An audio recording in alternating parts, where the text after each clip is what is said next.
আদালত মানেই তো আসলে হয়রানি।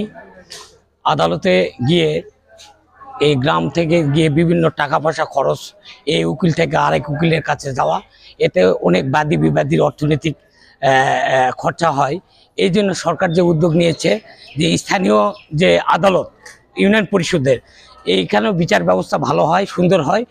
আমি আপনাদের মাধ্যমে, সাংবাদিক ভাইদের মাধ্যমে আহ্বান করতেছি, আপনারা স্থানীয় পর্যায়ে আমাদের গ্রাম অঞ্চলের যত বিচার আদি আছে সবগুলা স্থানীয় পরিষদে আসবেন এবং এখানেও সুষ্ঠুভাবে আদালতের মাধ্যমেই একটা বিচার প্রক্রিয়া হবে, যেখানে সরকারি ব্যবস্থাপনায় 20 টাকা, অনলি 20 টাকা এখানে জমা দিতে হয়।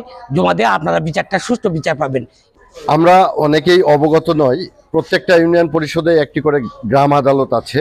এখানে জেলা জজ আদালতের মতো এখানে বিচারিক কার্যক্রম সম্পন্ন করা হয়। আপনারা জেলা শহরে গিয়ে হয়রানি না হয়ে আপনারা সকলেই আসুন। এই গ্রাম আদালতের মাধ্যমে ইউনিয়ন পরিষদ থেকেই আমাদের অনেকের সমস্যার সমাধান হয় ইনশাল্লাহ। আমি সরকারের কাছে বিনীত আবেদন রাখবো যে এই গ্রাম আদালতটা যেন আগামীতেও বহাল থাকে।